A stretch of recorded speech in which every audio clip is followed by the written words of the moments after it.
Bismillahirrahmanirrahim. Assalamu alaykum, hörmətli televizor görüşlər. Vaqe və mülahizə proqramımızdan 26-cı sanlı görüşmələrdən qızğın qarşılayırıq. Mən Abdullah Yalqın. Qadirli görmələrimiz həmənlər məlum bolğandək bu proqramımızda millətimizə ən yeni məsələni, gün tərtibdəki məsələni vaxtı-vaxtıda hər sahəninki mütəxəssislərini, alimlərini təklif qılıb analiz qılğan, mülahizə qılğan şəkildə huzuruna sunub kiliyatımız. Bugün şunun cümlesinden ilanımızda bəgəndək gün burun başlıq ilanımızını. Elbette bütün dünyanın gün tərtibində hazır 5 aydan eşib qaldım şu Rusiya-Ukrayna uğraşı veya ki işğal edilsək mi? Rusiyanın ki Ukraynaga hücum qılışı bilan başlanğan bu məsələ elbette xilmi-xil istiqlal ekranlarımızda farqlıq ustazlar bilan söhbət qıldıq, xilmi-xil tərəfini mülayiz qılğan bolduq. Bugünkü temamızda inşallah Rusiya-Ukrayna uğraşının Şərq Türkistan məsələsiga göstərilən təsirləri haqqında toxtalığımızı elan bəgən. Bugünkü proqramımızdan əziz mehməni, həmənlər tanışıq bolğan hörmətli ustaz Professor Doktor Abdülhamid Avşar, İstanbul Ticaret Üniversitesi Axbarat Fakülteti oxutucusu, rəisi, müdirisi. Qimmatli vaxtdan çıxırıb kəpəgəlik üçün aldığından köp rəhmət etimiz. Mən rəhmət edirəm, dəvət etdiyiniz üçün. Rəhmət. Qadirli görmələrimiz, proqramımız YouTube və Facebook kanallarımız arqılıq naq meydandan tarqıtılıvatıdır. Ekran alda çıxıb duruyatqan nömrümüz şundaqla ictimai fikir vasitələrindəki əlaqə vasitələrimiz arqılıq proqramımızға əlaqədar hər qandaq fikir təklif bolsa berişanlarını, suallarınlar bolsa soruşanlarını ümid qılımız. Şundaqla köplügən qeyrinəşərimizdən faydalanış üçün həm bəhərləb qoyuşuna həm unutmayızlar. Əlbəttə, bugün ki aziz mehminimni bundan burun istiqlalda bir qancha qatim söhbətdə bolğanlığımız üçün həm xalqımız tunuşluq bir zat bolğanlığı üçün tekrar özünü tunuşturun deb oltamayman. Və faqatlam lekin hamda biraz bir əslatma buluş sübtida hamda millatimizning ichida balki men tunuydigan chet eldagi shu axborot sohasida uzun yil xizmat qildi. Butun masalan TRT İstanbul Üniversitesida o'qib, uning keyindan TRT'ga bir kirgan o'zingizning imisiga qaragan vaqtimiz 37 yil umumiy vaqtimiz shunday. 37 yil hamda axborot sohasida shu TRT'ninki Türkiye Devletlik Radyo Televiziya idorasininki shu Azərbaycan Baku təmsilçiligida ishlagan hörmətli professor Marmara Üniversitesi İletişim yani Axborot Fakültetida o'qituvchilik qilgan. Shundaqla İstanbul TRT'ninki shu İstanbul bölge İstanbul'daki baş müdürlük vazifasini qildi. Uning keyin Qozog'iston Nur Sultan təmsilçiligida ishladi ustozimiz. Shundaqla demek ki yani bütün hayatı boyunca bu sahada men tunuydigan meyli hüccetli film sahası olsun, film işleş, nurgun insanlarını başquruş, köp qismliq televiziya nurgun işlarda bevosita beshida turib uzun tajribalarga ega bo'lgan bir kishi hamda. Shu hamda nurgun bu jarayonda albatta bu hayot tajribasi hamda hozir shu TRT'dan ayrilgandan keyin hozir İstanbul Üniversitesi, Ticaret Üniversitesi yani Axborot Fakülteti yani özünün kasbida nurgun kishilarni, o'quvchilarni tarbiyalash uchun bu sohaga atlangan bir kishi hamda. Bu hayotida albatta axborotninki eng kichik bo'limidan eng cho'ng sohasigacha xizmat qilgan bir kishi bo'lish sifati bilan nurgun diplomatlarni, siyosiylarni tunishga, shular bilan bevosita suhbat qilishga nurgun fursatlar bo'lgan rayonning vaziyati hammasini yaqindan kuzatgan mayli kitoblar bilan yozgan maqolalardan ko'rib olamiz. Shuning uchun bu masalani hurmatli doktorlar bilan bir paranglashib o'tiraylik deb o'ltirdik. Doktor hamda siz kirib kelsak, bir ay burun shu Sharq Turkiston vaqtida bir leksiya so'zladingiz bu yerda. Shu Rusiya-Ukrayna urushininki Sharq Turkiston masalasiga bo'lgan ta'sirlarini düşündüğün şekilde. Bunu endi müşteri körülmelerimiz gibi sunsak da teklif kılgan buldum. Bu hem de hazır ben bir programmadım burun qarasam Reuters'ninki yeni e'lon qilgan nimesida ta bugungi kunga geçen en ölgen adam 48 mingdan eşipti. En az bolganda iki tarafdan umumiy 13 mingdan köp adam yarılanıp en az 17 milyon insan yurt makallarından ayrılıp tamdı. İki tarafınki yani 2800'den köprek bina veyran boldu. En töven 600 milyar dolardan köprek ziyan bolganlygyn deftamdı. Bu uruş şeýle hem dawam kılıp oturdy. Birinci sualym sormakçy bolgandym. Bu uruşny Russiya we Ukraina uruşyny Şark Türkistan meselesiga täsir görüşdi diýen wagtyňyzda kandak bagladyňyz bunu müşahede kirgen bolsak? Ben ýene-de rahmet etmän davet kıldygyňyz için. Söýgü başlamadan evvelde bundan 8 yıl evvel bilsiz Yerken Elişko'da Xitay çoğun bir katliam kılgan. Bugün 18. yılı. Üyede hayatını kaybetken, şehit bolgan bütün Şarkı Türkistanlıklarını, Uygurlarını hayırlı yad etme Allah makamlarını cennet etsin. Makamlarını cennet etsin. İnşallah Xitay'ın bu kılgan katliamını ve yeni bir bugünkü kılgan hemen katliamının hesabını birdi inşallah bu dünyada mı, ahirette mi? Şundan evvel sözüm şundan başlayı dedim. Siz bu Rusya'nın Ukrayna'nın işgali dünya tertibinde çok bir hadise olup kaldı. Bu uluslararası halkara nizamını baştan kurutkan bir hal görsetti. Ben aslında Rusya'nın ki bunda bir nimekin içige bu layının bataklığın içige kirde düşenmegen ama onun aklı bolunu kitip oyunda bir yere kirgen boldu. Bunun elbette yalnız Avrupa'da emez, yalnız işte Asya'da emez, bütün dünyada tesirleri bolkan bir hadise bu. Hazır şundan ki bu yeniden bir dünya bölünüp yeniden kuruluvatıdı. Dost devletli bir ayrışıp yeni dost devletli ortaya çıkmadıdı, yeni ittifaklı kuruluvatıdı. Dolayısıyla bu Rusya'nın Ukrayna'nın işgali manada bir neticeye doğru gidip vardı. İkinci Rusya herhalde bu kirgende bir neçe gün işte bunu hal kılıp ben gitmen yerde özel güçümü kör kütüben de plan kılgan. Bombaydı. Bir layının içi geçip gitti. Afganistan'a okşar. Afganistan'da 10 yıl kaldı bilesiz. İlk kirgende her tarafı yıktı, yaktı ama en ahir yıngılıp çıketmek mecburiyeti kaldı. Bir adım aynı oldu Rusya'nın köründe güçü. Ama bunun bizim Şarkı Türkistan davasına tesiri ne mi oldu? Bizi düşündürten mesele o. Ondan evvel bilesiz bu Xitay'ın ki lagerleri, bu toplama kampları bütün dünyada yaman bir aksini uygulayıp tepki, reaksiyon uyandırıp dünyada bu biraz konuda, vicdanında biraz insaf bolgan, biraz insan hakkını düşünen her kim bunun karşı bir hareket köşküyle başlayan bütün dünyanın her yerde.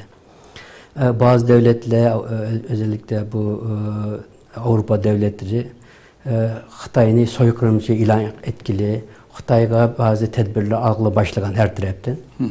Ama bu Ukrayna'nın işgalinden itibaren biraz bu biraz soğuk ketken oldu. Dolayısıyla yani bizim Şarkı Türkistan davası işte bundan 6 ay evvel boğan tek kızıkkını dünyanın nimeste nazarında biraz keri güçüp kaldı bu. Bu bizim için şutkan bir mesele. Yani biz başka çok bir mesele çıktı. Şarkı Türkistan biraz arka güçüp kaldı. Bunu istifade kılgan Xitay bizim memleket ne kıldı o? Kanda bir yine dünyanın közünden saklayatkan zulümü kirdi. Bunu bir düşünmemiz gerekiyor. İkincisi bu eslenmenin tahmini şu idi ki bu Ukrayna meselesi hemen iştikrak hel boğan bolsa bütün bu Avrupa, Amerika bilen Rusya bir bolap Xitay karşı bir nima kılamı ki, bir tedbir alamı ki hep düşündüm ben. Ne desiniz? Çünkü Rusya için dünyadaki en çok katerliklerden birisi, tehlikelerden birisi Xitay'ın özü. Onun koşuna Rusya nüfusu az, baylığı köp. Zaten eski zamandan beri Xitay her yerde boğanda Rusya'nın kolduk toprakladığımı közü var. Şunun karta Rusya onun karşı bir tedbir alması özü yok bırakın bir vaziyette. Şunun bilen çünkü başka beynel halkara bu ilim alimler arasında bu da fikirli bardı. Rusya bilen birlikte bulup kanda kılınmak mümkün, ne kılmak mümkün de bu cümle münazara kılınmak etti. Bunun biraz arka uçup kaldı. Bilirsiniz bu bu Çin virüsünden keyin bu salgından keyin evvel Hong Kong bir ikincisi Şarkı Türkistan geldi. İşte bir 10 günde 15 günde oldu.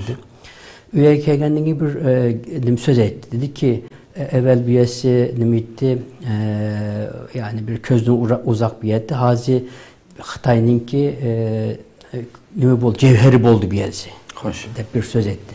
Bu şunu demek ki Xitay'ın bu yeniden kuruluvatkan dünyada Şarkı Türkistan bilen alakalı cüretkarlığı biraz arttı. Bu Ukrayna meselesi şunu ekeldi. Hazi başka bilen kuvatkandıkin dünya men bir nimi kılasam kılay kalgan işlemini tamamlaydı bir siyaset yürgüzü başkan okşaydı. Hazi yani bizim için görünüvatkan çok problemleri şu. Zaten 2-3 yıl devam kılgan bir lager meselesi battı. Hoş. Yani onu boşaltıp ya yatkanlığın çıkanı ya öltedi ya gundukhanıga nümge çıkıp mahkemeye çıkıp gundukhanıga tıkığı başladı. Ya da Xitay'ın içkilige eşketkili başladı. Bunu yakında hazi yeniden kanda bir siyaset üyedi yürgüz başlaydı. Bunu bu nimden istifade kılıp Ukrayna meselesini bizim yakından takip kılıp bunun göre tedbirlerini almak lazım. Belki sorduğum başka sorumuz varsa benim başka bir etip beraber. Evet. Köp rahmet deyiňiňizdek hem de hakikaten yani köpünçe ben nurgun bu haqda söhbet kıldım mesela. Elbette Rusya mı özü qat'i oylap bakmadan bunçilik uzun sözlüp gitganligini deyiňiňizdek yani bir qancha gündürler men veyran kılıp bu küçüm gidip özünki ama bütün Avrupa, Amerika başka hammasi taraftan Ukraynaga yardım berip hazırlık devam kılatıdı uğraş hemde.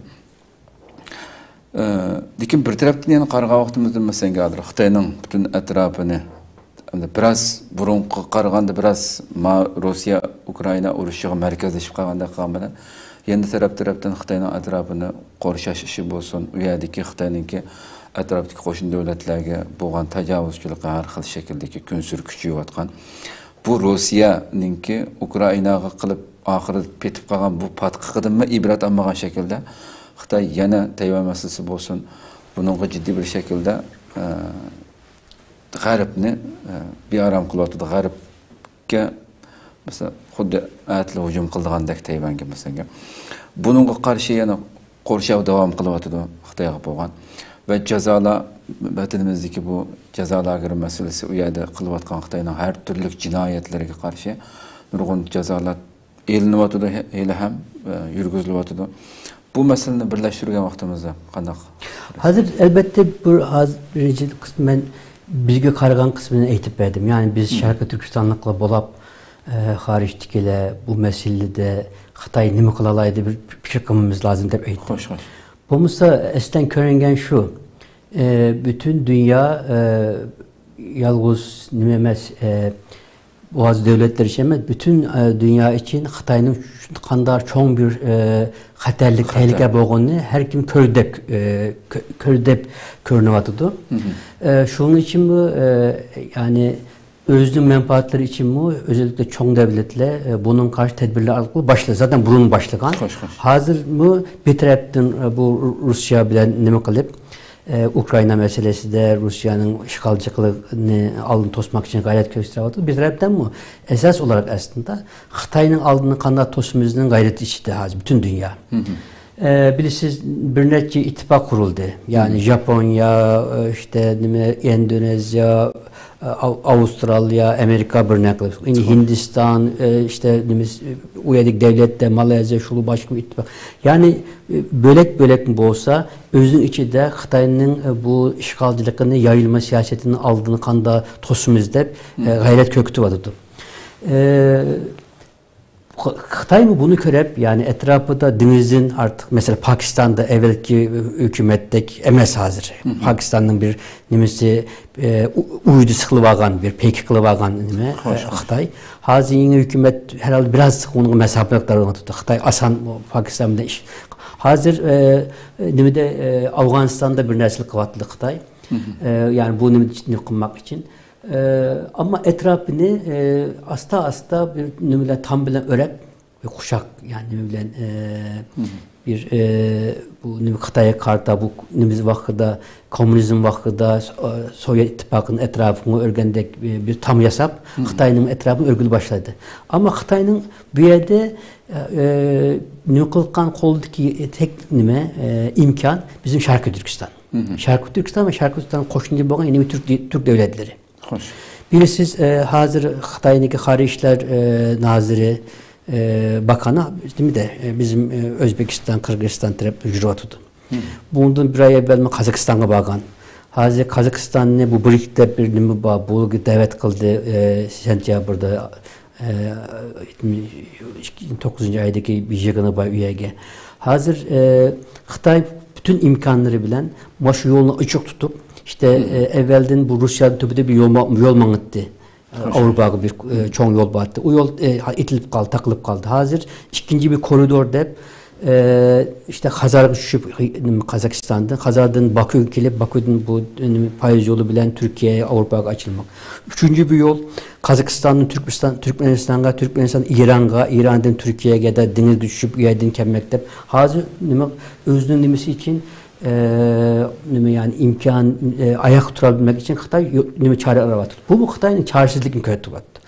Bir evet şunu bilmek lazım ki Xitay bizgi körüstürülkende kuşluk bir devlet emez. Bunu kördük. Bunu kördük. Dünyada o bek güçlük, ikinci güçlü vatkandaki emez yani. Emez. Poğboğunu kördük. Hoş. Poğboğunu kördük. İkincisi bununki nemininki bu kuşak yol degen projesininki başka devletinin, başka milletinin bir şey kanda bala boğanını Sri Lanka'dan kördük. Sri Lanka iflas etti bilesiz. Hoş. Yani bu Xitay'ınki nimiz bilen mani kılgın ben sen kalp bulup ben onu kılgın ben yardımcı olan digendinki nimlerini ilip onun dikin iflas kıldı hazır. Veyran oldu. Veyran oldu. Okşaş mi bu Latin Amerika digen memleketlerde bola oldu. Bir de ülkende Kenya'da bir nimi battı bu prezident saylamları battı. Şöyle bir namzet ben saylansam Xitay'ın verdiğini depetim ben solap çıkayım ben dep bir söz kıldı mesela. Bütün dünya bunun perkığı bağlı başladı ki Xitay'ın ki bu iktisadi emektaşlık sözleri esnen bir emperyalizm. Hoş. Yani bunu köktü pul yolu bilen iktisadi yardım vermek yolu bilen esnen Amerika'nınki siyasetten kalkan emperyalizmini kılıvatkan Xitay. Bunu kördü dünya. Onun için Xitay'ın özün içimi kaynağı tuttu. Yani bir banka nimisi oldu. Yani şunda çoğun devlet diken bir şubede bir şehirdeki bir bankanın bir şubesi pulusu hak bilemem de 6 ay üyedik insanlar yatkızgan pulunu akab edebilmek sonraki meydanlara çıktı. İkincisi hazır Xitay'da milyarder digen yani çoğun cık bulup olan bir 48 milyar dolardan söz kılattı. Şunun ilgileri olan nimile iş adamları, biznesmenle hazır Xitay'ını terk etmek için çare aravatta bir gap var hazır. Hoş. Onun için biz Xitay kapalı bir devlet. Yani o yerde boğanlı etkenli başka devlette de Türkiye'de boğanlı haberimiz olmaydı. İçi kaynağı tuttu Xitay'ın. Bunu şunu körüklattı ki Xitay'ın artık bunda yükselişi artık ahırı geldi. Xitay bundankini insan asla çöküdü. Ama yalnız bu iktisadiyen emez, şeriten maçında bu oldu. Xitay'da biz gördük ki Xitay bir süper güç bulamaktan bir devletken. Süper güç bulmak işte bir dünyavi güç yani. Yani dünyavi güç Amerika Birleşik Devletleri okşaş. Bunda yani işte her tarafki güç itikan, siyaset sözü bolkan bir devlet. Evet bunu gördük. Bunda bir gücü bulamakken Xitay'ınki. Bu mu? Xitay'ınki aziyetini köketken meselelerden birisi. Yani hem taşkırdan baş devletlerinin bunun taziklerinin nimesi güçlenmesi hem Xitayning özünün içi boğan kaynımıla bizim Şarkı Türkistan meselesi gibi bir başka nime eklememiz mümkün. İşte bizim için en kritik riskli durum şu ki bunu Xitay mı körep bu bir şey bir nime kemikten bizim Şarkı Türkistan'da kolun kelgen her nimeni kılıp ziyanı biz gibi beğenmiyorsun. Bütün nimimiz şu. Şunun için biz Şarkı Türkistan meselesini Şarkı Türkistan'daki insanların, Şarkı Türkistan'ın ilgilerinin ki üyede hayatta kalması için kolumuzun kelgenini kılmak, bunun için ne mi kılması gerekir? Şunu düşünmemiz gerekir. Hayatta kılışı için yani. Hayatta kılışı, evet, hayatta kılışı üyede terk etmesi için Şarkı Türkistan, o toprakta kalması için. Ama yani bu Xitayning gidişatında çok uzun zaman almaydı. Yani bu küçüğünü devam kıldıramak kadar biz köydük. Bütün dünya mı köydü? Hoş.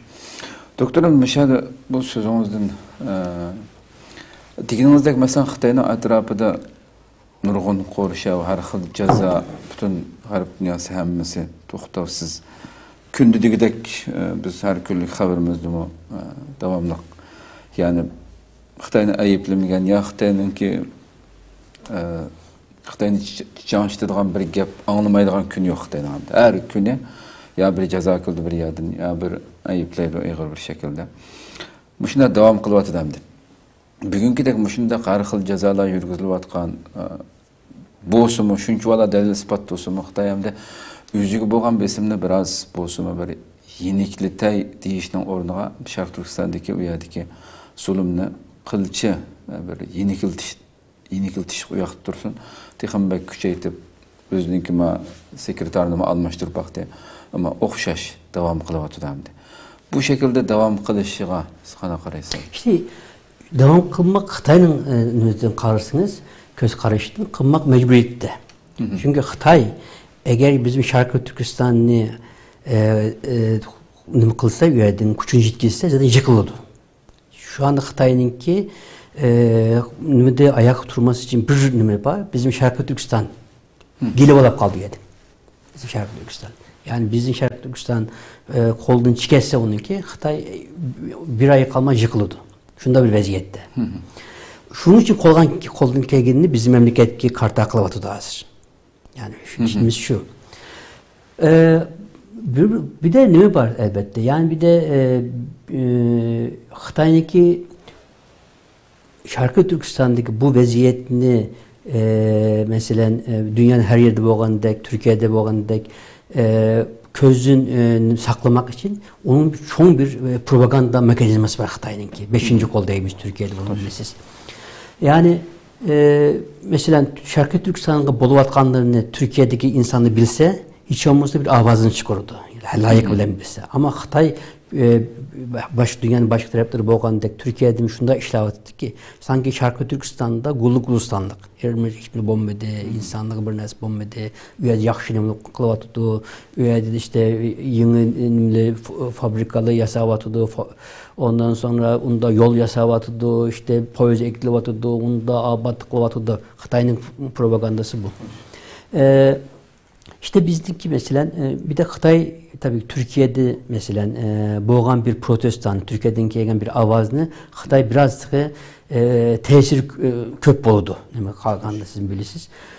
Bunun için mesela biz Xitay'ın bu nebizini körep. Yani Xitay şu anda Şarkı Türkistan'da kılıkan nimesini kılıvanmakın korusunda. Üyedeki Şarkı Türkistan'da bir imkan kaldı Xitay'ın nimkımız için ayakta kalması için Şarkı Türkistan'ı kol tutmak. Şarkı Türkistan'ın koldan çıkarsa nime Xitay'ınki çöküşü başlaydı. Zaten başladı da tamamen ne kılıp bir an evvel istigrak çöküp gidiyordu. Biz bunu Türkiye'ye birinci kadar şunu anlatmamız lazım ki mesela Türkiye o insanda Xitay hazır ölevat bolğanını bir nimesi bilen telaşı bilen Şarkı Türkistan'a en vahşi şekilde hazır en zalim noktada koldan kelvatıdı. Sizler bizninki karındaşımız, dindaşımız bolap bunun sesinin avazını çıkarınlar da Türkiye anlatmamızlar. İkincisi mi? Xitayning elbette nimesi şu. Şarkı Türkistan'ı kolasızda bir sıvasa esten bunun çok nemildin tehlikeliden birisi bizim hazırki bu Orta Asya'daki Türk devletleri. Şarkı Türkistan eğer Xitay bir tarafından asimle bolup geçse en çok tehlikeli olan devletler şula. Oğlumu uzun zaman kalmay Xitayning kolasıga çıkıp kaldı. Biz xuddi bir sepildek tutup turbatımızda Xitay yaqinni. Yaqinni, sepildek turbat. Bunu mu üyedeki insanlık anlatmamız lazım bizim. Yani bizim bu Türkistan devletleriyle anlatmamız lazım ki bakın bu Uygur meselesi, Şarkı Türkistan meselesi onda asan bir mesele emez. Eğer Xitay onu bisip ötep geçse, sen onu bisip ötep gidiyor. Biz anlatmasak mı mesela doktor? Aşağıdaki şu Türk Cumhuriyetlerdeki Kazakistan, Kırgızistan, Özbekistan, qarindoshlarimiz, şu yerdeki siyasetçiler, şu yerdeki akademikler bunu bildiğin insanlar yok mu? Biliş gerek tabii ahval bence yani. Ben biliş gerek de avazını çıkarıldı. Yani bunu ne bilen igiz ses bilen, yüksek ses bilen diyelemdi bilmeyiz.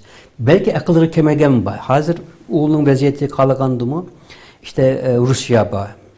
Bir şeyin de hazır biraz ne kıldı ama onun işte Amerika, Avrupa biraz uzak. Türkiye'nin küçüğü biraz melim. Hazır nimilde Xitay sanki onunla her nimige yardım bolayatkan yakın dost derdeki çağrıta bayatkan birisi tek özlü köktü vatıdı.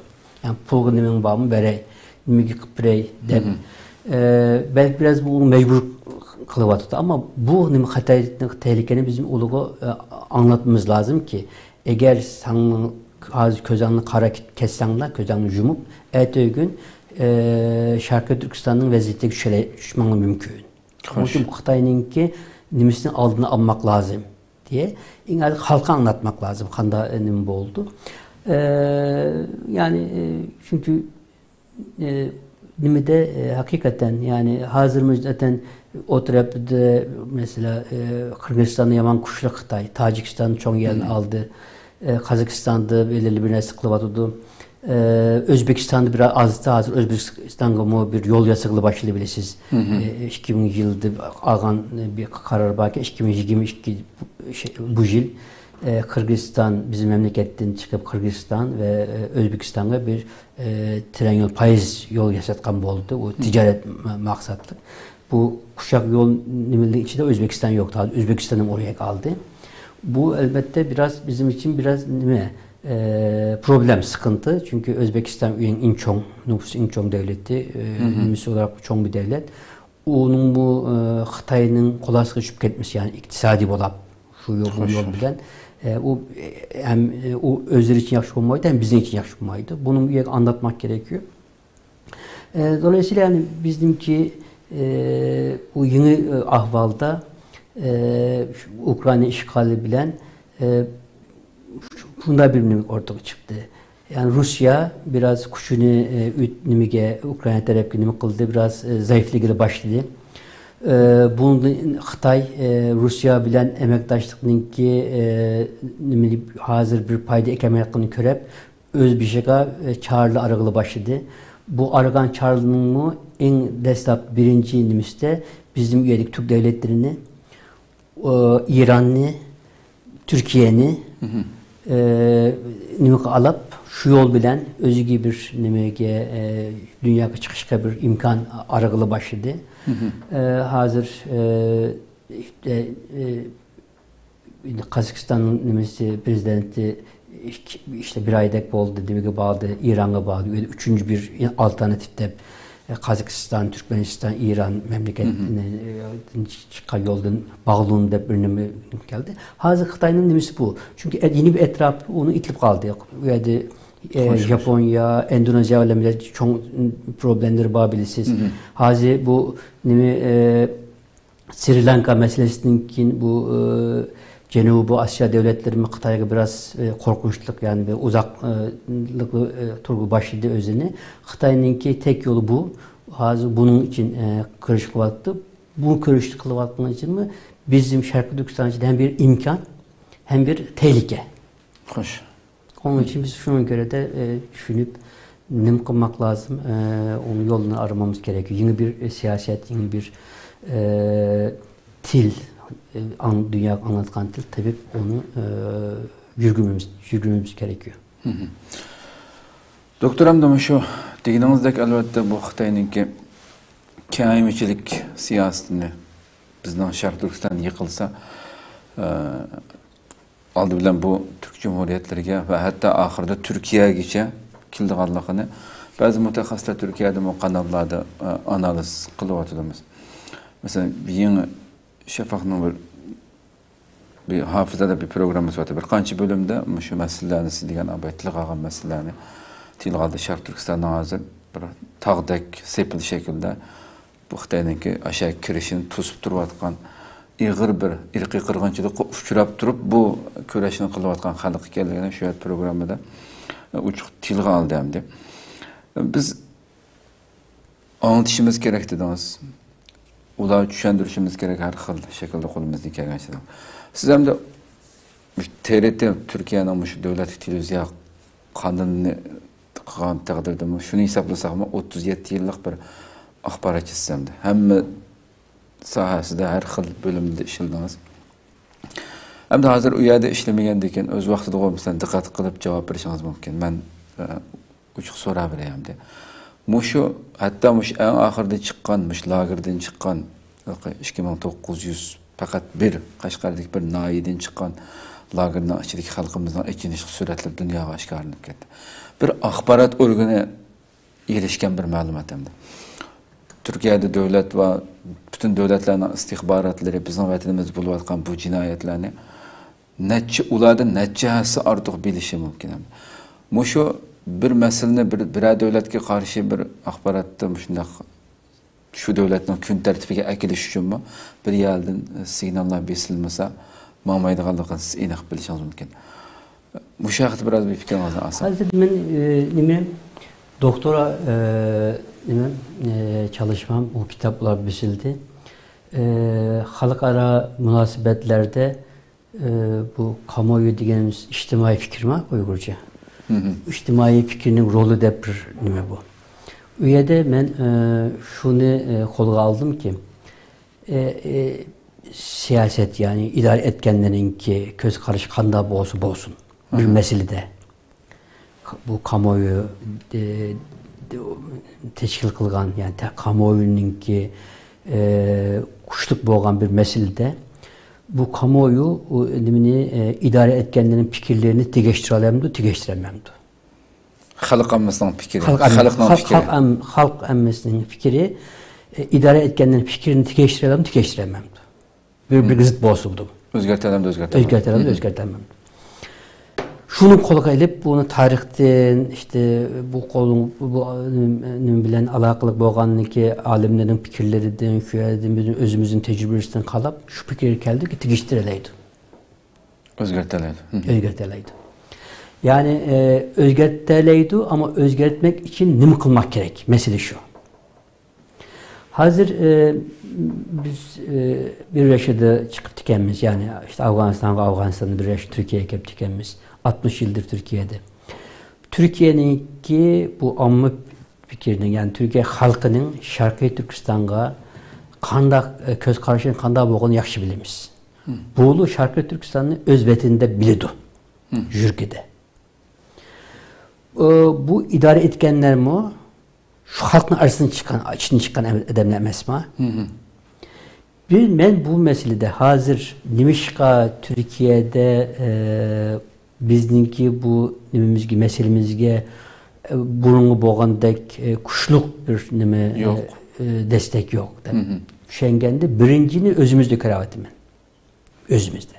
Bu Türkiye'de Şarkı Türkistan meselesini mangızmak, şunu biz işte anlatmak nimiste boğan özümüzde karavatım. Birincisi şu. Çünkü biz demek ki bunu yeni göre, ihtiyaçlara göre, yeni zaman geçken ahval göre ve hakikatlerinin nimisini tam hakikat tepip bunu halka kanda anlatkanımız yolunu herhalde tapamagan, layık bilen tapamagan okşaymış. Birincisi bu. İkincisi, Xitay bizden kılgan her nimiz buzmak için başka bir önem kılatıdı. Bunun karşı teşvikat. Karşı teşvikat. Ve bunun için çok pullu hacdavatıdı. Bunda pul emez. Hazır Türkiye'de Xitay'nın özünü kurgan bilisi, radio bağ, şu bağ, bu bağ, siyare diyen. Onun şimdi mümkün ki pulusunu Xitay'nın belgini ama ilgisininki Türkiye'lik körengen başka nimlerim var. Şulun mesela Xitay diyen vakitte yerlik ama Xitay'ın atıga iş kılganlığı var. Mümkün. Şimdi hem Xitay bu nimebisi bilen yani özün halkı haydimigen pulunu bile siz sırtta bunda işin kaydıydı. Bir yerde nime kılmak için. Türkiye'de bu bizim davamızı nime kılmak için, buzmak için herhalde cek ademge mandak bir nime kılması mümkün. Bir yol bilen mümkün. Ama bizim hatalarımız bunda oldu. Mesela bir meselede biz bir nesne diyen vakitte her zaman diyen vakitte o mesele rast çıkıp kalmışsa ya da bizim diginimizde bulmuşsa bula bakalım Uygurlu değildi ama bu yalgan değildi. Bu Amerikan gibini kıldı buldum. Hakikat bunda emestep Xitay'ın nimisi bilen bu teşvikatı başlap bizim ondan keyin detkan rast geplerimizin mu küçülünü şuruatıdı. Xitay. İkincisi Xitay biz diyen geplerini biz hakikat bulmagan, rast bulmagan gepni kılmayımız ki. Yok bunda. Yani mesela bulmuşum gibi kılmayımız ama belki bir yerde tam bizim diginimizdeki emez mümkün yani herkes için emez biz yani neçte eden bu işini kılıvatkan birisi. Demekle istekle bir nesini bayağı bunda bol da kulağına onu tetkik kılmak desek. Tez süratle çıkarıvetir. Çıkarıvatkan ama çıkan digin çıkan değil mi? Bunda ne boldu bilesiz. Akbarat. Akbarat. Bunu dikkat etmek lazım. Yani din düşünüp. İkincisi biz Türkiye'de bu amme fikrini, halkın fikrini tigeştirmek küçük olan bu mecradaydı Türkiye'de nimide yerlige kanda avazımız anlatalayımız, iştireyimiz onun yolunu tapmamız gerek. Mesela nimişke gizitla, televizyonla bizim gibimizde nime kılmaydı. Kıymet vermeydi. Nimişka. Bence siyaset ya. Yani siyasetin bu ama yok siyaset mi var? Siyasetin konup gibi besleğen günü. Yok. Onda desek o vakti biz nime kılıp bir dükkanın demek ki bunun için olduğumuz lazım. Kaçan siyaset? Bu eğer siyaset mi bolsa bunda yani siyasetin mümkün boğunu düşürmeyeyim ama diyelim ki siyasetin mi bunda bir nimesi bolsa kımmığın detkan siyaset tigeştirmek demokratik memleket bir yerde. Halkın kolu da. Hoş. Bir nesli zaten bir nesli geçtirmek için halkın hemmisini yolga çıkması gerek yok. Məlum bir kısmını. Məlum bir kısmı biz hareketli ötküzelsek zaten halk mı onun akısı manıdı. Çünkü bu halk bizimki davamızın konaldın işinidir. Yani bunu bilmek lazım. Onun için evvel özümüz karmak lazım. İkincisi Xitay'ın bu teşvikatlara karşı biz tedbir almamız gerek. Mesela Xitay'ın bu yerdeki sefareti, konsulluk, şuyusu, busu, işte radyosu, şu bu her gün Türkiye gibi teşvikat kıldı. Türkçe. Biz Türkiye'de olduğu için deyim ben. Mesela hazır dünyada belki siz anlayansınız. Amerika'da, Avrupa'da, şu yerde bir yerde Xitay'ın sosyal medya degen yerde özünün degenliğini anlatmak için edem sitvağını, yallanma adam sitvağını, yukluvağını, şu çoğun mesrepli kılgını de taptı bunu bir grup ortaya çıkarttı, şunu kıldı, bunu kıldı, ne kıldı. Yani her dünyanın her yerde boğun. Onun için mesela biz Xitay'ınki diyelim ki bir Türkiye'deki bir yalgan teşvikatını Türkiye bilen Şarkı Türkistan alakalı bu bombağını kanda anlatalayımız. Bunun için tedbirini almak lazım. O dese biz onun rastını onu aldık kanına koyalayımız. Ama şunun adabı bilen, şunun yolu bilen. Yani tamam biz vakırsak, tını kılsak o yalgan ama işte yalgan ama bunun için yalgan. İkinci o digen vakitte onda birinin nemese yalgan bir gapni o neme kılgan vakitte ola servis kılgan vakitte biz onu takip edip hemen lakin onu akıştan o nemege etrafı takılmadan biz rastını ideyeleyimiz mi? Bunun için bir nimimiz var mı? Yolumuz. Eğer bunda kımsak o dese, onun adamları dese, başkaları dese, onun boğanlığı biz desek bizim digenimizin küçük kalmaydı. Mesela Türkiye'de bilirsiniz bu Ermeni soykırımında bir gap var. Yalgan bir gap. Yani biz o vakit senetlik belgesel filmler yaşadım. O Ermenilerin katletken minlerce adamın nimes kıldık. Yerine bağladım, kömürge yerine götürdüm. Müslümanların Türk'ünü öldürüp kömepti. Ama Türkiye bunun avazını çıkarmadı. Ermeniler özü gibi de aradığın zaman etkenlikin Türk'lü bizni katletti. Hazır dünyaya anlatıvattı. Biz emesti devat Türkiye. Onu hiç anlamadık. Şunu okuşlar. Xitayning bizning alakalı bilan degan yalg'onligimiz vaqtida, issig'ida cevabını biritgan bir sistemni, bir nimani organizasyonu kurmamız gerek. Gel vaqtida. Mesela diyelim ki Xitayninki konsulluğu Şarkı Türkistan'ın bir neresi takıttı. Onu hemen akıska tweetini al tige. Üstüne bu digin yalgan, rastı bu deb yazalayımız mı? Kança adam yazıldığında hakkı. Çünkü okuganı onu mu körüdü? Yalganı uçumuz, yalgan bu okunu hakkıdır. Şu an cevap verilse? Yani, ama rastlandı. Yani tılımay. Çünkü bu hukuk var Türkiye'de. Tılısınız, aldınız ne mi çıkıyordu? Rastı bilen, sakin. Bunda dedim ama rastı bu. Bunun cevap verirsen Allah. Desiniz. Çünkü o Türkiye'deki insanlığın aklını bulmak için değildi. Hiç olmazsa aklını bulmak adamdı. Bunu kere bunda bir resim bakarken düşüney değildi insaf sahibi hiç olmazsa. Bunun okşar yani yeni metotla, yeni yolla tapıp bu nümü bilen unutmak lazım. Türkiye'de ben diginizdeki 40 yıl, 37 yıllık işte nümü bilen böyle 40 yıl matbuat bilen, jurnalistikler bilen alakadar buldum.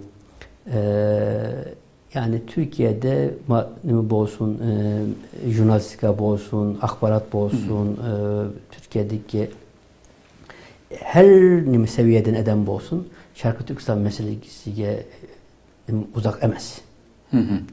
Ağzından bir daha çıksın çıkmışsın. Bunu umutsuz bulmak gerek. Hoş.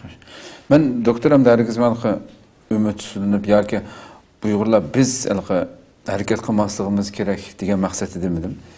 Albatta biz bu davanın ilgisi bulup sübütümüz bilen, bütün gücümüz bilen siz dep ötken yuqoridagi barliq tirishchanligimizni mayli tashkilotlar bo'lsin, mayli har bir shaxs bilgan ijtimoiy ushur vositalarida bu vatan uchun bularning qarshi yolg'on tashviqotlarga qarshi bütün hareketimizni, kuchimiz yetgancha barliq qilishimiz kerak. Demoqchi bo'lganimda siz menga peshqadam bir axborot chamdi. Mesela Türkiye'de devamlı kanallarda anlayımız var mı demiş o. Mesela bütünlüğü mesela bizden davamızda biz kanda bir mesele oturup koysak bu da şu siyah işleydi o Amerikan adamları buladı. Bunu erkin azad bunu sözlep her gün dedik televizyonlarda sözleyeleydi. Ama şuncu valla akbaratçı var, nurgun müstakil kanallı var. Şarkı Türkistan bu uzayda asmanı bir yerden mesela. Sen demişka madem bunu ki bunu televizyonda tilga alalıdan. Sen şu başka garip dünyasında nurgulluğun hüccetli film aşağı berip çekip şu ya da arka şekilde kılmen dese kılalaydı bunu. Bu akbaratçılar mesela. Biz baranmagan bilen mesela Uygurlar asla baranmayımız var mı? Sen başka her xil kimliklerden berip şu yerdeki ahvalını vatanımız işini körüp şuna şu ispatlıq şekilde bir yerdeki halka nimişka mesela sunmaydı mesela akbaratçı. Xitay Türkiye'deki hiç kim onu ruhsat kılmaydı. Türkiye'deki hiç kimge Şarkı Türkistan'a bakmaklı, yani özün xıllıgan adamının nimiste başka akbaratçı. Özünün gipini kıldıqanlardan başkası var. Özünün gipini kıldıqanlarga 100% işini etken adamının dışında hiç kim apamaydı üyege. Türkiye'den bilirsiniz bir heyet var etti bu nimini lagerlerini görmek için yani müsaade kıldığıma gap oldu. Bombaydı. Ahır çıkmadı onunki. Onun için değil mi? Yani mümkünmek lazım. Mesela Türkiye'de hazır Xitay'ın çok kuşluk bir teşvikat siyaseti olduğunu bilmek gerek. Çok pul yatkızgan. Her yer kol uzun tutan bir teşkilat olduğunu bilmek lazım. Bir teşvikat siyaseti olduğunu bilmek gerek. Ama bizim yani Şarkı Türkistan'lık gibi nimisi şunun bilen kanda koraş kılalayımız, kanda onun başka çıkalayımız, onun nim kılalayımız, şunun yolunu tepip kılmak gerek. Bombası düşman nimiş kıl dep sorak olmaydı, onun işi o. Ama benim demek istediğim şu, hazır bu Ukrayna'nın işgali meselesi bile dünya başka bir ahval girdi. Bu ahvalda Şarkı Türkistan için yani menfi, olumsuz bolkan cihetlerin ortaya çıktı. Ama imkanlar mı ortaya çıktı? Bizim bu imkanlarını, bu tehlikelerini, haterlerini yaxşı görüp kanının kanda yol tutmak, bu memleketimizdeki bu zulümünü, bu işgalini tüketmek için kaysi metodunu takip kılmak gerek. Bunun için özümüzün üşenmemiz gerek. Yani bunun için koreş kılmamız gerek. Yani, ama zaten dünya bir taraf gidip vardı. Biz kanda kılsak, yani biz Şarkı Türkistan için biz Şarkı Türkistanlıkla koreş kılsak, kılmasak mı o memleket kurtulurdu. Çünkü hazır dünyanınki yeni kuruluvatkan sisteme gittik de Şarkı Türkistan'ın Xitay'ın kolu boğmamız gerek. Olmaslık gerek. Olması gerek. Bolap kalsa bu makinelerde bir nime var. Bu bir dünya hakimiyet teorisi deyimiz. Bir nime ortaya koygan bir eden var. Alim. Şunun bir sözü var. Yani dünya hakim olmak için Avrasya'ya hakim olmak gerek. Onun hakim olmak için bir Şarkı Türkistan'a hakim olmak gerek diye. Hazır yeniden kulakkan nimede Şarkı Türkistan Xitay'dan kolda kalsa başka devletler dünya hakimiyet nimesini kolunu tutamaydı. Şunun için onun Xitay'dan çıkmış gerek. Ama bizim derdimiz şu ki biz hiçbir devletinki kulu emez. Biz onun mı kul olmak istemeyiz, bunun mu kul olmak istemeyiz. Biz özümüz müstakil olmak isteyiz. Biz bir Müslüman Türk devleti biz. Şunun bilen özümüz şu kimlikimiz bilen müstakillik bulumuzda kolaylık da düşüneyiz. Onun için bunu tutkan, bunu mümkün kılan işlerini nime kılmak gerek, bunu düşünmemiz gerek. Yani temel meselemiz bu. Xitay tabi küçük bir devlet demez. Yani imkan bu. İşte her türlü de pulu bağ, şu bağ, her türlü kulavatı. Onun bilen, özümüzün küçümüz bilen, imkanlarımız bilen mücadele kılmak mı asan emez. Ama artık bunu hiç olmazsa onun bilen beraber iş kıladıktan bazı bu bilen akbarat de sisteme de imkanlarımız mı var? İşte şu imkanların tabi hiç olmazsa biz hemimiz bir nime kılıp bu işle alakalı bolganlar kanda baş kuralayımız şunun imkanını düşürmek gerek. Hoş. Doktorum müşahede Türk Birliği kurulganda biz bu haberlerimizde ait tefsili ba'du hamle. Nurgun ümitle kılıngan bu demeyle harbi cihatte nurgun bununki şu Türk halklarıya nurgun her cihatten payda edip kelganlığı. Bunun öz vaqtida Xitay'ın meselenge ait bir aram bolganlığını bildirgendi. Bu meselenge ciddi oyunluş gerek bolgan mesele ekanligini. Arkadılı Kırgızistan'da iş çıktı başta, onun kendi Kazakistan'da işler olup gitti. Qaysi gün mesela Özbekistan mı, Rumunca qalay mı qançılıq. Siz mi ictimai şurvaslarda bu vaqtı münasibətlə yazdınız. Bu rayondaki qoşunlarımızdaki bu atqan işlerini qanaq münasibət qılsınız? İşte yani şimdi bizim atılımlarımız, çoğunlarımız 1913 yılda 1930 yılda devlet kurulgan vakitte devletin bir ad verip dikemlisiniz. Şarkı Türkistan İslam Cumhuriyeti. Hoş. Ama 30'luk devletimiz. 1933'teki ahval kalgan vakitimizde bir tarafta Stalin'inki Rusya, Sovyet İttifakı Rusya'sı var, bir tarafta Komündan Xitay'ı var. nimede İngiltere, nimede Hindistan'da şunda bir ahvalatda bizim atılarımız, çoğunlarımız Şarkı Türkistan İslam Cumhuriyeti'ne bir ad koyaptı. Bu ne demek? Türkistan demek Türklerin yaşayan, Türklerin vətini demek. Şarkı demek bunun gayribesi var demek yani. Hazırki devletlerin düşünüp koyaptı. Hazır yani mesele şu ki biz Şarkı Türkistan'la alakalı boğanlar bol olduk. Size garibi Türkistanlıklar bolsun.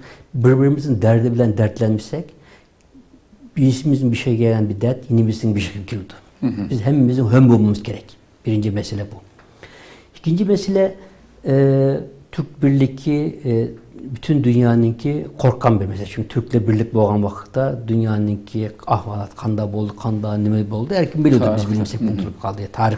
Türk'ün yazgan tarihi, yani Türk'ün tarihini çıkartıvarsa tarih degen bir narsa kalmaydı. Şunun için bu birlikten bulunması için koldan kelgeni kılıvatıdı bula. Asan iş de emez tabi. Devletler arasında bir yakınlık kurmak, ortak bir siyaset mangozmak, iktisadi mekanizma kurmak, işte medeni cihetten, içtimai cihetten birlik bulmak hem asan iş emez, hem öz başka kayıp korkan bir başka yani dünya devletlerindeki hoşu gitken bir nesne. Bu Amerika'nın hoşu gitmeydi, Avrupa'nın hoşu gitmeydi, Rusya'nın mı, Xitay'ın zaten gitmeydi. Ama bunun için işte bizim birbirimizle göz karışımızda karindaşlık nimisini, duygusunu, hissiyatını küçülten işler yapmamız gerek. Onu nimiş kımı da birbirimizi açıklamayı. Karındaşımız, bak karındaşımız siz bunda davasız, dert bunda. Manın siz ne kılısınız? Sizin için xatarlik. Manın dikkat kılın, dikkat kılaylı. Bizge kanda yardım. Aynı aslında halkların özünün arasında bir til tipip bu til bilen aramızda bir yakınlık, karındaşlık kuşlandırmamız gerekir. Yani ama esas unutup kalmamak gereken şu Şarkı Türkistan degende biz Türkistan bir nime bütün net bir dert olsa yine bizim bir şey kadar kilodu. Onun için bizimki özümüzün arasında, halklar arasında ama devletler arasında ne boludu? Devletler arasında bir siyaset. Halkara siyaseti degen değişken bir nes işte. Değil ki Amerika bilen Türkiye ittifak, Amerika Suriye'de Türkiye'ye karşı ne kuvvetudu. İşte yani bu başka ne bu? Hoş.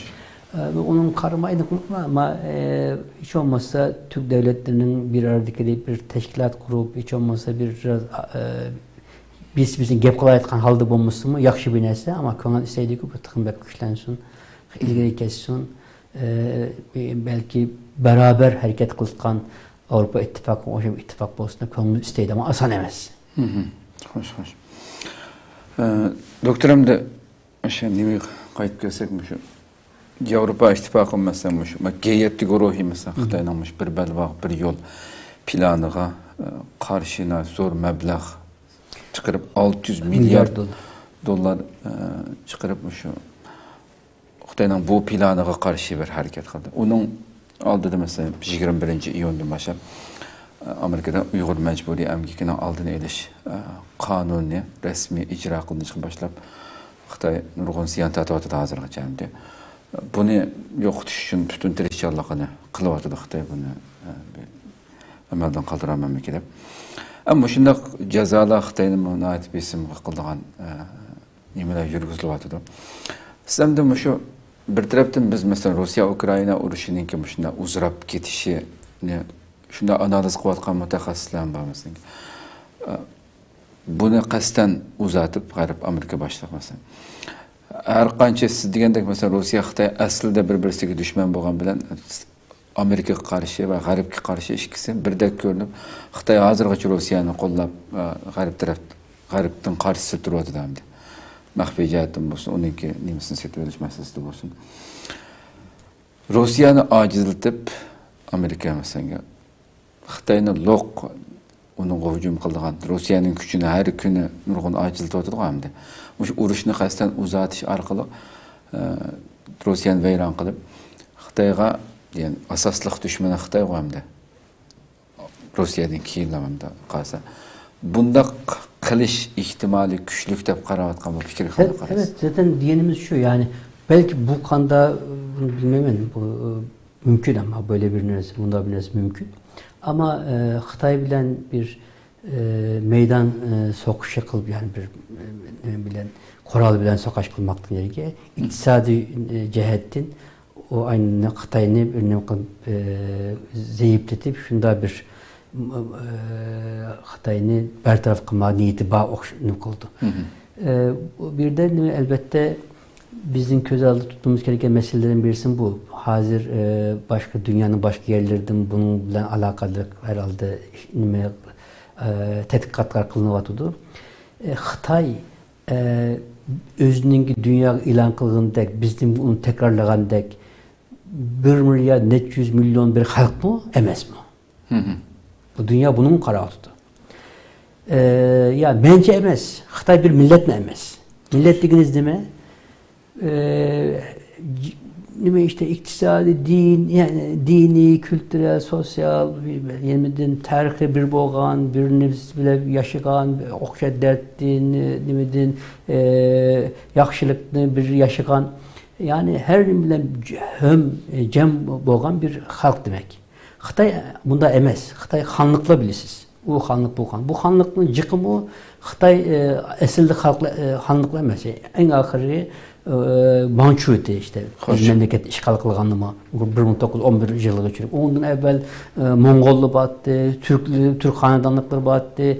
Ve hazır halk nime Xitay diyen, Xitay millet diyen halk aslında bir hanedanlıklar halkı. Yani o hanedanlığa mensup, bu hanedanlığa mensup halklar. Yani Xitay'ın içerisinde Pekin'de yaşayanlar, Şangay'da yaşayanlar, Şiyan'da yaşayanlar hepsi aslında kalıksınız. Bir başı kalsın, birisi yetkan, birisi tarihten uçtan halklı bunlar. Hoş. Bunun tilimi köp cihetimiz Mandarin'de bir tilinin ne kuvveti buluk ama bu til nimidimi bu bir halk emez. Bununki işte başka işte medeni cihetlerde mi buna bir halk emez. Hazır Xitay biraz nime kılsa acizleşse bulum ortaya çıkıyordu. Özünün içinden parça. Ben özünün içinden parça. Burada bizim mesela Şarkı Türkistanlıklarının Xitay ile alakalı dünya anlatmamız gereken bir nesi şu. Xitay'ın eski toprakları hazırki toprakla emez. Biz mesela haritalar çizip yani Xitay'ın çünkü insanın algı digenin bak o neden Uygurca algı gibi ne ayrıca tefekkür yani. Tefekkür. Mesela Xitay bunda çok bir devlet. Çıkır mı yedin Şarkı Türkistan'ı, Tibet'ni, Mongolya'nı, başka ilvagan eski Mançur toprakları. Çıkınan bir yerde kaldı harita. Peki eğer haritayı başını çizelip dünyaya başını anlatsak Xitay degen buna. Bunun içindeki bunçlu kavganın içinde mi başka milletle bak. Bunda onun güçlü görmem var. Hatta sizlerin haritayla bak ki. Mesela şundaydık. Metotlardan biri şu emez mi?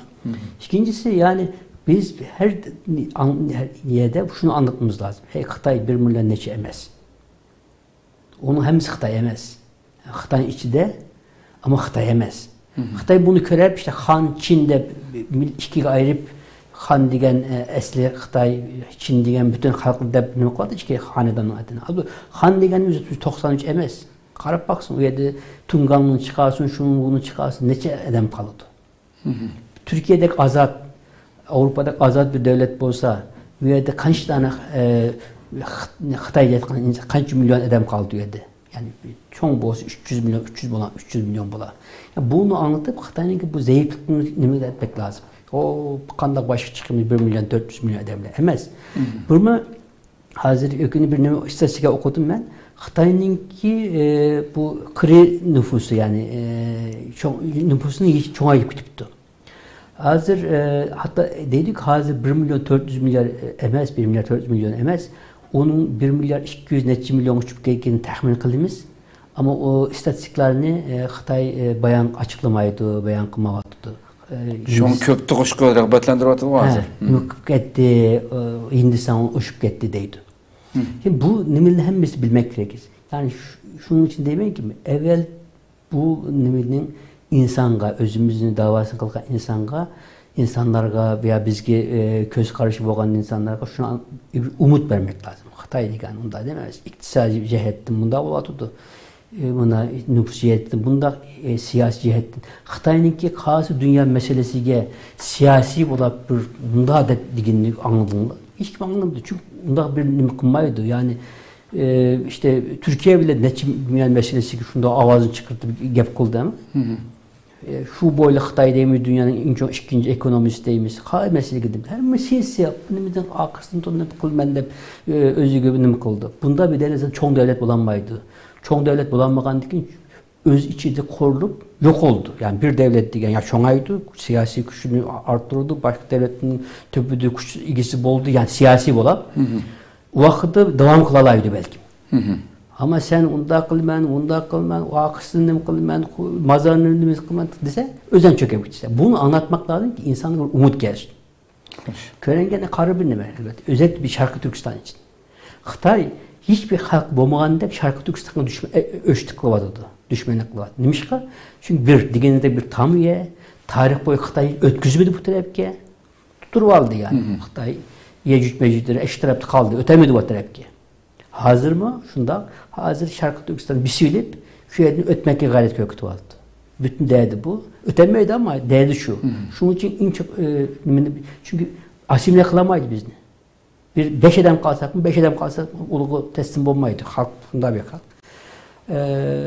Onun için bizimki evet meseleni bilimiz, kanda bunun kıyım bir vaziyette olduğunu bilimiz ama bakın işte diginde mesela bu bir kuşak bir yol nimisi çökep gitti Xitay'ınki. Şunu mesela Amerika 600 milyar dolarlık binesini Klimen'de bayan kıldı. Onun dışında başka alternatif kilavatıdı, Japonya başka üniversite davatıdı. Şimdi Japonya'nın mesela bu mühim bir Almanya ve Japonya Ukrayna savaşınınki. Onu biliyorsunuz askeri nimli yok. Küçü yok. Bu iki dünya sokuştunki onun bunda bir nim kılgan. Hazı ola özününki ermiyesini kurmak için kuraş kılattı. Eğer bunda olsa Japonya ve Almanya, özellikle Japonya bizim için mühim. Uyarda Xitay'ın o tarafta tamamen onu nim kıldı. Bunu çelmek lazım. Yani dünya başka bir yekili vatıdı, kitap vardı. Biz evet kuş bir vaziyette, kıyım bir vaziyette ama ümitsiz emez. İşte digende bütün boğandınkin biz özümüz için nim kılalayımız. Beni başkası kul bombaylık yani. Derdimiz şu. Hoş. Köpten köp rahmet. Allah razı olsun. Programımızın vaktimi tüyep kalbim şeyde bir ahırlı söze rahmet size. Allah razı olsun. Qadrli görürmenlerimiz, şuna qılıp bugünkü Vakıfan Bulayız programımızdan 26. sanı müşahede ahırlaştıraylı. Elbette doktor Medep ötkendek düşmanımız bütün gücü bilen bütün rezillikini her xil sahada hiçbir yani boş koymasdan kılıvatıda ama ümitsizlik yok.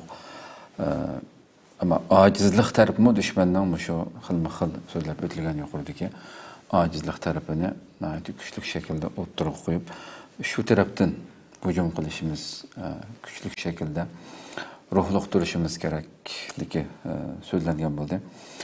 Allah ömür basa yana bir katımlık söhbeti görüşükçe aman boğayslar. Esselamu Aleyküm ve Rahmetullahi Teala ve Berekatuhu.